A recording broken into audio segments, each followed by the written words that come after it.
Hello बच्चों, स्वागत है आपका मेरे यूट्यूब चैनल रक्षा साइंस क्लासेस में। आज हम class 10 science exam time quick revision notes में पढ़ेंगे chapter 5 life processes part 2 respiration. Respiration क्या होता है? Process of acquiring oxygen from outside. बाहर से हम ऑक्सीजन जो लेते हैं उसका यूज़ जो है फूड के ब्रेकडाउन में करते हैं, जो हमारी सेलुलर नीड्स को पूरा करता है। तो रेस्पिरेशन 2 टाइप्स का होता है, एरोबिक और anaerobic. Aerobic respiration takes place in the presence of oxygen. जो ऑक्सीजन की प्रेजेंस में होता है वो एरोबिक रेस्पिरेशन होता है, और जो ऑक्सीजन की एब्सेंस में होता है वो है anaerobic respiration. Aerobic respiration occurs in the cytoplasm and mitochondria. ये साइटोप्लाज्म और माइटोकॉन्ड्रिया में होता है, और एनारोबिक रेस्पिरेशन आपका सिर्फ साइटोप्लाज्म में होता है। एरोबिक रेस्पिरेशन में आपकी कंप्लीट ऑक्सीडेशन होती है ग्लूकोज की, और एनारोबिक रेस्पिरेशन में आपकी इनकम्प्लीट ऑक्सीडेशन ऑफ ग्लूकोज होता है।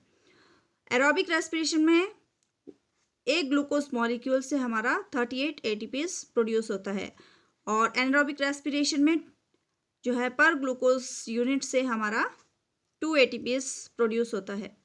एरोबिक प्रोसेस जो है वो नॉन टॉक्सिक है ऑर्गेनिज्म के लिए, और एनारोबिक प्रोसेस आपकी टॉक्सिक होती है हायर ऑर्गेनिज्म के लिए। एग्जाम्पल्स हैं एरोबिक के आपके ऑल हायर प्लांट्स और एनिमल्स, और एनारोबिक रेस्पिरेशन के एग्जाम्पल्स में मोस्टली जो है माइक्रो ऑर्गेनिजम्स होते हैं।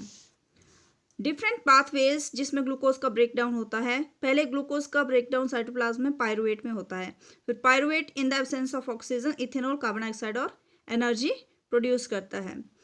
फॉर एग्जांपल यीस्ट में इस तरह का रेस्पिरेशन होता है।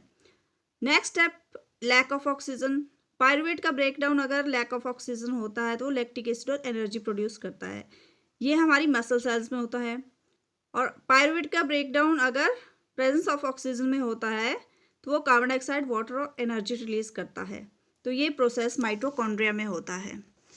नेक्स्ट इज एडीपी की फुल फॉर्म होती है एडिनोसिन डाइफॉस्फेट, और एटीपी की फुल फॉर्म है एडिनोसिन ट्राइफॉस्फेट। एटीपी को एनर्जी करेंसी भी बोलते हैं, फ्यूल ऑफ द सेल भी बोलते हैं, और इसमें एडीपी से ज़्यादा एनर्जी होती है। Next is human respiratory system. तो बेसिक स्ट्रक्चरल और फंक्शनल यूनिट जो रेस्पिरेटरी सिस्टम या लंग्स का होता है वो है एल्वेओलाई, और रेस्पिरेटरी पिगमेंट जो है ह्यूमन बॉडी में वो होता है हीमोग्लोबिन, जो आरबीसीज में होता है। Next is diagram of respiratory system. तो रेस्पिरेटरी सिस्टम का जो डायग्राम है, इसमें हम सबसे पहले एयर एंटर होते हैं हमारी नोज से। तो नोज क्या करता है? एयर को फिल्टर करता है, वार्म करता है, मॉइस्चन करता है। उसके बाद ये एयर जाती है फेरिंग्स में। ये कॉमन पैसेज होता है एयर के लिए भी और फूड के लिए, और इससे एयर पास होके पहुंचती है लैरिंग्स में। लैरिंग्स को वॉइस बॉक्स भी बोलते हैं।